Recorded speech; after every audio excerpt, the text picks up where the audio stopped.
चर्चा की शुरुआत डॉक्टर आलोक शुक्ला साहब आपसे करना चाहता हूं। बड़ा अचंभित हूं मैं इस बात की से कि पेपर तो आउट हुआ है पर निरस्त नहीं की जाएगी परीक्षा। आप तो शिक्षा सचिव भी रहे, थोड़ा समझाएं ना हमको। पहले आप लोग गलत फैसले लेते थे, अब फैसला सही लिया जा रहा है, या पहले सही फैसला लिया जाता था अब फैसला कुछ और लिया जा रहा है?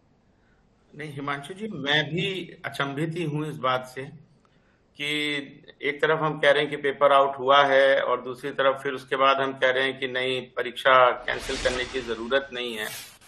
तो ये तो आप अपने आप में बड़ी कॉन्ट्रडिक्टरी सी बात है।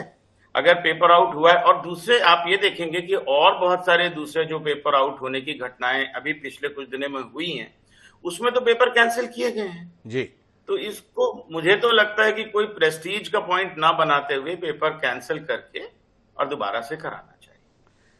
पर मैं जानना ये चाहता हूं शुक्ला साहब कि हम हर मसले पर अब अदालत के दिशा निर्देश पर काम करना क्यों चाहते हैं? क्या आप लोग इसीलिए इस व्यवस्था में आए थे जिसमें एक कार्यपालिका, एक विधायिका, एक न्यायपालिका है?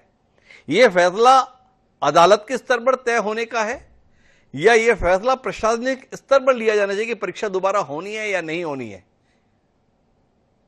देखिए, बात यह है कि जब इसको जो कराने वाले हैं परीक्षा, वो अगर शुरू में इस बात को स्वीकार कर लेते कि हाँ हमसे कुछ गलती हुई है, तो फिर अदालत में जाने की जरूरत ही नहीं पड़ती। जी। आपने अभी खुद ही बताया कि पहले कहा गया कि नहीं जी, पेपर आउट हुआ ही नहीं है। जी। हर चीज को पूरी तरह से डिनाई कर दिया और उसके बाद जब अदालत में मामला गया तब फिर मानना पड़ा। तो और आप जैसे आप कह रहे हैं कि अभी कह रहे हैं 2 को पता था, फिर पता नहीं कितने को पता होगा। दरअसल प्रशासन में हमको ईगो नहीं रखना चाहिए जी। और जब ईगो हो जाती है कि नहीं, मुझसे तो कोई कभी गलती हो ही नहीं सकती, हर व्यक्ति एक इंसान है, गलती हो सकती है।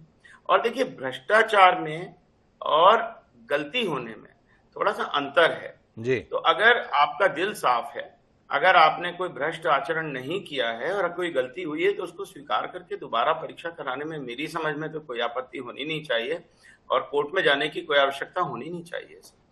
कहीं पर भी जाने की जरूरत ही नहीं थी। कुल मिलाकर अगर आपको पता चल रहा है कि पेपर लीक हुआ है